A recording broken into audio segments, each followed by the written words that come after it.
Baca yang ke-6. Demikian kata firman Tuhan, doa untuk keselamatan Israel. Untuk pemimpin kedua, menurut lagu bunga baku kesaksian nasab Mazmur. Israel sangat ringan, Kau yang mengirim Yusuf sebagai panganan rumah, ya Kau yang duduk di atas tanah perut, tampillah bersinar. Di depan Efraim dan Benyamin dan Manasye, bangkitkanlah keperkasaanmu dan datanglah untuk menyelamatkan kami. Ya Allah, pulihkanlah kami, kalau wajah-Mu bersinar maka kami akan selamat. Tuhan Allah semesta alam, berapa lama lagi murka-Mu menyala sekalipun umat-Mu berdoa?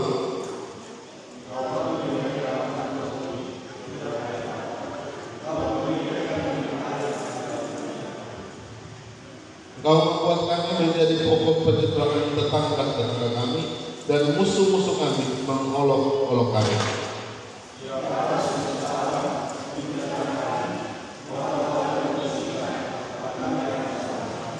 Telah Kau ambil pohon anggur dari Mesir, telah Kau halau bangsa-bangsa, lalu Kau tanam pohon itu. Kau telah menyatakan bahwa dia, maka berapa dia dalam dari Gunung-gunung terlindung oleh bayang-bayangnya, dan pohon-pohon aras Allah oleh cabang-cabangnya. dijulurkannya, ranting-rantingnya sampai ke laut, dan pucuk-pucuknya sampai ke sungai besar. Mengapa Engkau melandah temboknya sehingga ia dipetik oleh setiap orang yang lewat? Babi unta menyerupikinya dan binatang-binatang di padang memakannya. Ya Allah semesta alam, kembalilah kiranya, pandanglah dari langit dan lihatlah, indahkanlah pohon anggur ini. Batangnya ditanam oleh tangan kanan.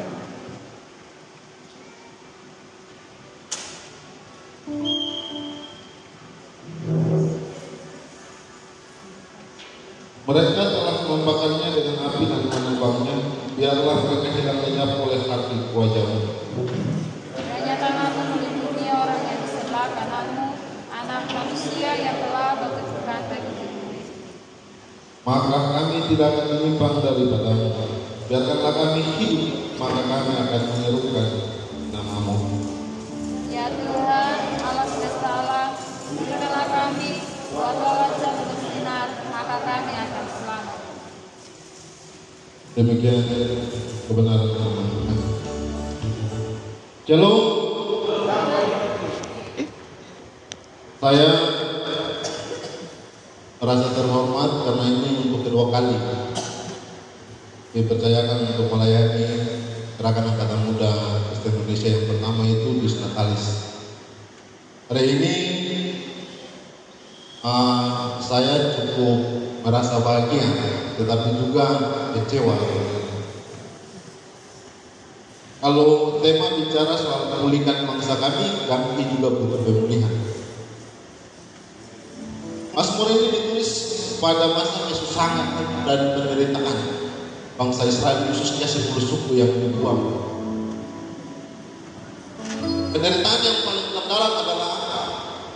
Ketika mereka mengingat Allah di masa lampau yang begitu penuh cinta, tapi kemudian keadaan sekarang bangsa Israel penuh dengan penderitaan. Ingatan itu secara kolektif membuat mereka semakin menderita. Mereka bertanya, di mana Allah yang penuh kasih?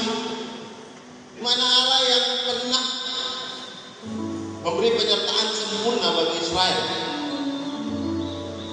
Saudara, kasih dan cinta Allah pada masa lampau digambarkan jelas dalam Mazmur ini. Bagaimana Allah sebagai gembala telah mengirim Yusuf keluar dari padang Mesir. Yusuf di sini saudara-saudara itu personifikasi dari bangsa Israel, lambang dari bangsa Israel, yang kemudian diulangi dengan mengumpamakan Israel sebagai pohon anggur yang dipindahkan dari Mesir dengan menjadikan tanah yang subur, lalu anggur itu bertumbuh berbuah dengan lebat. Tapi yang terjadi kontras, teman-teman. Yang terjadi justru sebaliknya. Mereka mengalami penderitaan, sekarang justru mereka mengalami kesusahan yang amat berat. Tadi saya bilang, tidak lagi ada Allah yang penuh kasih dalam pandangan mereka. Kenapa Tuhan tetap saja marah ketika mereka sudah berdoa?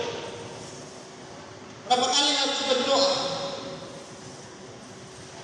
Tuhan seakan-akan membiarkan mereka dalam penderitaan. Tapi saya mau bilang, Tuhan tidak sengaja membuat. Jika Tuhan mengizinkan itu terjadi atas Israel, sesungguhnya pasti ada yang tidak beres, pasti ada yang kacau, pasti ada yang melawan, pasti ada kesalahan, pasti ada pelanggaran. Maka Israel perlu ditegur. Israel perlu belajar supaya sadar bahwa hidup dalam ketidaktaatan, hidup dalam kekacauan hanya akan membawa penderitaan bagi mereka. Saudara, dalam konteks itu maka sangat benar kalau pulihkan bangsa kami itu menjadi tema Mazmur 80. Bahkan itu diulangi, pulihkan ayat 4, 8 dan ayat 20. Minta, pulihkanlah bangsa kami. Saudara, ketika saya baca tema ini dikasih ke saya bertanya, karena tema itu dengan sebuah seruan. Saudara, ada apa dengan bangsa ini? Saya sudah babak belur ke bangsa ini, kacau balau ke bangsa ini, atau secara khusus ganti? Apakah kami mudah patah? Apakah kami mudah pecah? Apakah kami mudah letak? Atau bisa kami bisa rusak? Saudara, tema diangkat berdasarkan Mazmur ini, saya yakini bahwa itu telah dikaji dan dibedah secara mendalam lewat sebelum pelaksanaan kongres. Dan saya yakin ini cukup relevan dan representatif untuk keadaan bangsa ini dan kami juga secara khusus, baik cabang maupun sampai pusat. Itu menjadi refleksi bahwa ternyata kita juga butuh pemulihan, teman-teman.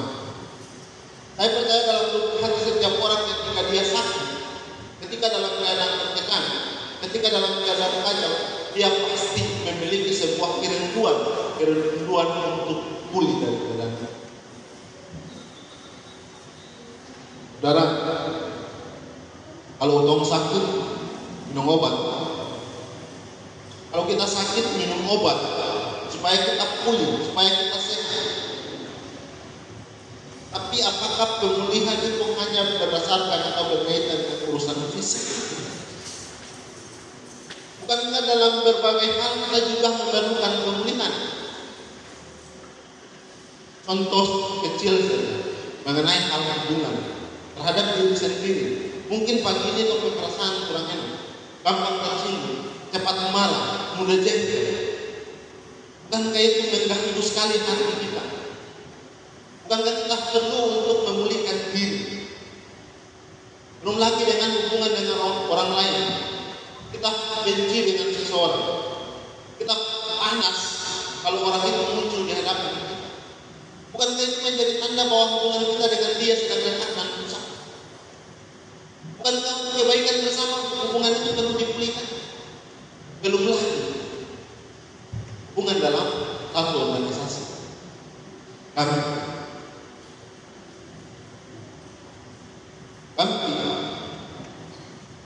harus melihat dirinya sebagai satu keluarga.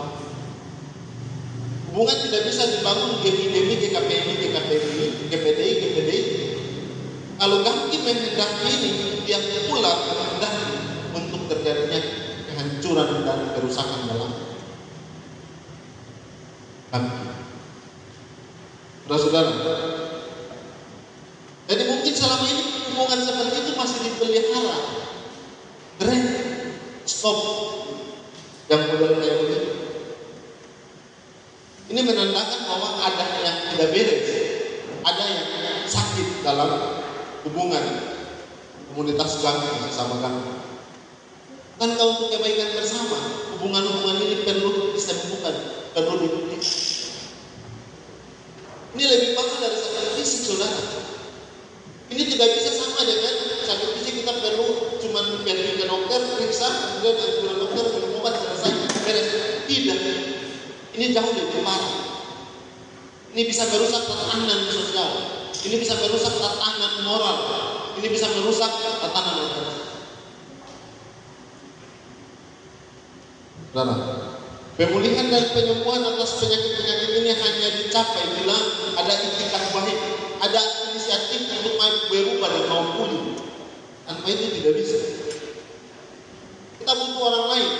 Kita butuh juga diri kita pribadi untuk mau pulih dari itu. Tapi yang pasti kita butuh pemulihan dari Tuhan. Tuhan tidak bisa geser dari pikiran kita karena dia akan menjadi kompas untuk menentukan arah hubungan kita. Nanti kita masuk di dalam bagaimana kami dan bagaimana bangsa ini. Saudara, pemulihan tidak hanya memerlukan iman, saudara. Pemulihan itu memerlukan pemahaman dan tindakan nyata, menuntut sebuah tindakan. Bukan hanya iman, bukan hanya berdoa, tapi bekerja untuk melakukan itu. Orang dalam orang. Pada kongres ke-7 ini kami akan melalui sebuah agenda istimewa, yaitu pemilihan ketua dan sekretaris untuk masa bakti yang telah ditetapkan. Agenda ini sekaligus merupakan usaha untuk mewujudkan tema, subtema kongres, tema umum kami, mewujudkan kepemimpinan Kristen yang transformatif dan inovatif. Ini bangsa, saya melihat bangsa itu dalam perspektif dalam konteks kami dulu, karena ini perlu dibereskan. Saudara, mewujudkan kepemimpinan Kristen yang transformatif dan inovatif. Itu subtema. Tema umum bicara tentang pulihkan bangsa kami. Tema memberi kesan bahwa ada masalah di sana. Subtema menjadi solusi atas masalah. Pendekatan subtema memulihkan tema. Oleh karena itu, pada kesempatan ini saya akan meletakkan sebuah pemahaman mendasar dalam rangka mewujudkan subtema di atas pada kongres ke-7 kami Halbar. Pemahaman mendasar ini teman-teman itu erat kaitannya dengan identitas dan spirit orang-orang Halmahera. Ini sebenarnya tesis saya, tapi saya mau adopsi ini untuk memberi dasar pelaksanaan kongres ini. Saudara, pelaksanaan kongres ini mewujudkan kepemimpinan Kristen yang transformatif dan inovatif, maka kami harus menjadi komunitas iman diani. Saudara, kami harus menjadi komunitas iman diani yang tadi saya bilang anggota kami tidak hanya terdiri dari satu gereja. Ada GMI, ada GKPB, ada GPDI, dan ada denominasi gereja yang lain. Yang tadi saya bilang, ini kalau dianggap sebagai perbedaan dan tidak bisa dikelola dengan baik, itu akan menimbulkan perpecahan dan kekacauan. Oleh karena itu kami harus sadar bahwa meskipun mereka berbeda, namun kita tetap sama-sama gereja. Yang tidak lain dan tidak bukan adalah komunitas iman para murid Yesus. Kita adalah keluarga Allah.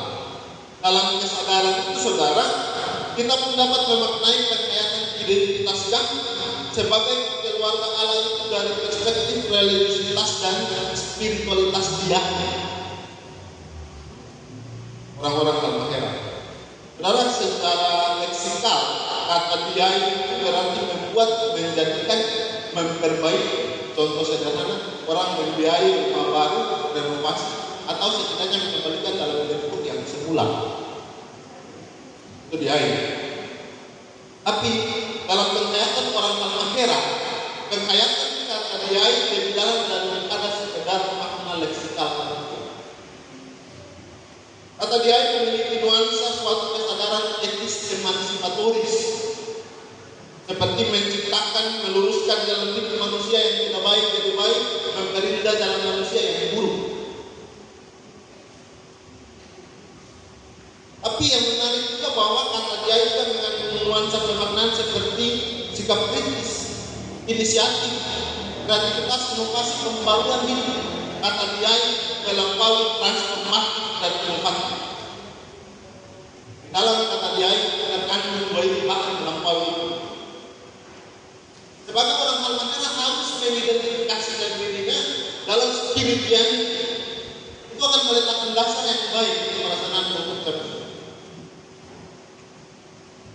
Jadi kita bisa memberikan pengertian soal kata biai bahwa biai sebagai proses kesadaran menciptakan keindahan dan kebaikan, mengisi suatu situasi sehari-hari yang salah, menegakkan kebenaran dan keadilan dan kecakapan memediasi perbedaan-perbedaan yang ada dalam suatu konflik untuk apa? Untuk pemulihan relasi-relasi antar pribadi maupun antar kelompok dalam organisasi. Yang apa? Yang berselisih paham, yang beres, yang sah, yang kacau. Spirit yang dapat diwujudkan melalui pekerjaan ini. Saya percaya kalau kita yakini. Spirit ini perlu dihidupkan karena sejatinya hati dan pikiran dia adalah hati dan pikiran Kristo Hambel. Kristo Hambel itu hati dan pikiran seorang mesianis yang sederhana dan hamba demi kepentingan bersama harus melakukan kebaikan karena hati peduli. Dia tergerak oleh belas kasihan untuk melihat situasi dan rasa peduli timbul di situ untuk mau merubah. Itu transformasi, mengubah satu keadaan yang tidak baik jadi baik. Kita harus punya spirit ini sebagai orang Halmahera. Kebaikan persekutuan keluarga Allah, maka spirit dia itu harus dihidupkan. Penghayatan mendalam tentang Gangki sebagai komunitas iman dia akan menjadikan Gangki sebagai rumah dan ruang bagi semua anggotanya dan siapapun yang menghendaki kehendakan itu, menghendaki mencintai kehidupan akan mengalami siningah madiai dari Allah di dalam Yesus Kristus. Maka melalui konferensi ini kita akan memilih pemimpin, ketua dan sekretaris, saudara, untuk mewujudkan kepemimpinan Kristen yang transformatif dan inovatif. Tapi kita perlu tahu apa itu pemimpin yang transformatif. Pemimpin yang transformatif itu adalah pemimpin yang mampu melakukan perubahan, karena transformasi adalah soal perubahan. Hal-hal sederhana saja, tidak usah yang tinggi-tinggi. Pemimpin yang mampu untuk menyembuhkan penyakit, bukan penyakit fisik, penyakit yang ada dalam organisasi yang tadi saya sebut banyak-banyak. Ibarat tubuh jika sakit atau luka, di bagian yang paling kecil sekali di seluruh tubuh akan ingin merasakan. Pemimpin harus bisa melihat dan mengetahui di mana letak sakitnya dan mengambil tindakan dan berusaha untuk mengobatinya. Kenapa? Bagian tubuh yang sakit, luka yang kecil, semua terasa sakit. Bukan hanya bagian luka itu. Harus mampu. Itu pemimpin yang transformatif, dia bisa mengubah keadaan itu. Mampu mengubah keadaan sakit jadi sehat. Bukan hanya itu. Pemimpin yang transformatif adalah pemimpin yang mampu mengutuhkan keretakan, menyambung yang putus, membereskan yang kacau. Pemimpin yang transformatif itu mampu menenteramkan yang rusuh, mampu menguatkan yang lemah, meratakan yang miring. Pemimpin yang transformatif itu memaafkan kesalahan. Pemimpin mampu mendamaikan permusuhan, mengumpulkan yang tercerai, mempertemukan yang terpisah, membersihkan yang tercemar, meneduhkan kegelisahan, meluruskan yang bengkok, menjadikan apa yang tidak adil, merangkul yang terbuang, menyambut yang tersisih, menghibur yang sedih, memperbaiki yang rusak dan menegakkan yang terkulai. Itu pemimpin yang transformatif. Konsep biaya skala nasional bisa dihidupkan melalui hati dan pikiran Kristo Hambel, kesadaran hati dan pikiran Yesus Kristus, pikiran kesadaran mesianis itu muncul karena peduli, karena iba, karena mau untuk membereskan semua ini. Kita mau keluar dalam skala nasional untuk melihat pemulihan bangsa ini, harus ada pemulihan dulu dalam tubuh Gangki. Kalau pemilihan ketua dan sekretaris masih berdasarkan identitas gereja masing-masing yang datang, bukan lagi Gangki tidak dilihat lagi sebagai satu identitas keluarga Allah, maka sesungguhnya ini kita sedang membangun dan membuat luka, penyakit kita tabur di sini. Oh yang ini, karena kita lihat kekuatan demi lebih banyak, pilih yang ini. Yang KPMI sendiri. Jadi tong lagi berusaha, KPMI berusaha untuk pengaruh yang demi supaya sebagian itu. Itu konsolidasi penyakit. Harus pahami Gambia ini sebagai satu komunitas iman dia tidak bisa memahami bahwa kita dalam komunitas yang berbeda masuk dalam Gambia. Kalau kita buat buku, saya tidak bilang bahwa di Gambia ini ada seperti itu, tapi saya yang juga. Karena kita harus melihatnya dari dalam organisasi dulu sebelum keluar. Kalau kita sudah beres di sini, konsep tentang dia ini tidak bisa diturun dalam Gambia. Dia harus keluar ke sana.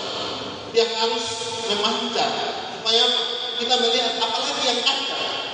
Tatanan sosial kita kacau, tatanan ekonomi kita kacau, tatanan politik kita kacau. Gambia berkontribusi untuk memperbaiki dengan spirit dia ini. Tapi harus ingat dan sebagai organisasi Angkatan Muda Kristen Indonesia ini tidak bisa berafiliasi dengan kekuatan partai politik. Kadang kita juga lupa. Sehingga dari kepentingan kita memahami saja, kita dapat saja. Kita bangun konsolidasi, kita kehilangan identitas. Dalam buku 5 di paragraf yang kedua, panggilan kita apa? Diutus dalam medan persekutuan, kesaksian dan pelayanan kan? Itu harus menjadi spirit. Jadi spirit itu menjadi spirit kita, lalu identitas orang lain spirit dia itu. Spirit itu mau memperbaiki. Saya mau bilang, spirit dia itu bukan hanya sih yang tadi Kristus Muhammad itu. Dia itu peduli, dia itu mau. Di sana ada transformasi, di sana ada restorasi, di sana ada rekonsiliasi. Dia memulihkan semua. Kita akan ada dalam 2024 dengan berbagai pesta demokrasi yang ada. Tapi jangan kehilangan waktu. Tapi jangan kehilangan identitas. Karena kepentingan kita harus melepaskan identitas kami untuk capai kepentingan ini.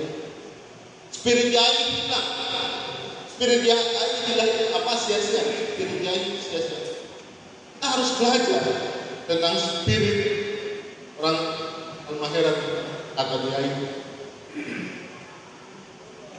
Kalau sini sudah beres, dengan kali ini kita bisa berkontribusi untuk bangsa ini. Sehingga seruan pulihkan bangsa kami itu juga bagian dari Gambia. Gambia harus peduli terhadap bangsa ini. Gambia harus peduli tentang semua orang yang ada di sekitarnya. Saudara, saya berharap bahwa pemimpin yang transformatif dan inovatif itu berbeda hanya dengan kata ini. Tapi kemudian ada di situ yang membedakan kami mewujudkan kepemimpinan Kristen. Ada Kristen di situ yang sekaligus memberikan kesan itu jiwa Gambia. Kristen itu menjadi hal yang paling mendasar untuk Arab gerak maju, langkah ke depan. Kita tidak bisa berdasarkan apa yang kita mau. Konsolidasi bisa dibangun dalam kepedulian sebagai keluarga Allah. Keluarga Allah bukan hanya Gambia, tapi semua identitas lain yang ada. Kita keluar dari sini itu bagian dari keluarga Allah. Kita melihat semua perbedaan itu sebagai satu bagian yang Tuhan berikan terjadi untuk masuk dalam satu komunitas bersama, entah apa itu namanya. Tapi Gambia harus menunjukkan eksistensi dan identitasnya sebagai kumpulan atau komunitas iman paham Kristus. Itu harus. Kita usah bangun konsolidasi yang sejatuh satu dengan yang lain. Bukan kayak itu menimbulkan itu. Yang terakhir betul-betul. Kalau orang butuh pemulihan, kalau orang butuh kebaikan, kalau kita minta hidup indah dalam sebuah kebersamaan, itu tidak dapat terjadi dengan hanya sebuah konsep. Pemimpin yang transformatif yang akan lahir pada pekerja yang ketujuh kali ini bukan pemimpin yang hanya jago berkonsep, tapi dia juga jago merealisasi apa yang dikonsepkan. Dia bukan hanya konseptor, tapi dia juga eksekutor. Dia harus memberikan pengaruh kepada semua anggotanya. Dia harus mampu untuk membawa tujuan ideal yang ditetapkan oleh kami untuk sama-sama capai. Dia harus mampu untuk menjadi jalan. Dia harus mampu memberi perintah yang kemudian anggotanya ikuti. Kalau anggotanya tidak ikuti, ini tidak beres sekarang. Entah itu penyakitnya dari anggotanya atau dari pemimpin yang salah memimpin. Karena dia dalam berbaik, dan kita suruh dong saudara mau. Perlu diperbaiki. Mari sama-sama kita berpulih. Sebenarnya temanya adalah kami berpulih, bertransformasi untuk pemulihan. Pemulihan secara khusus kami dan secara nasional bangsa. Keluar dari kami, bukan keluar festival kami. Spirit transformasi yang inovatif ini harus keluar dan dikurung dalam kami, tapi harus membawa dengan semua lapisan elemen masyarakat. Sebagaimana dalam mukadimah juga kami diutus bukan hanya dalam medan persekutuan, kesatuan dan pelayanan, tapi juga untuk mewujudkan sama-sama kesejahteraan bangsa dan negara. Tuhan Yesus memberkati.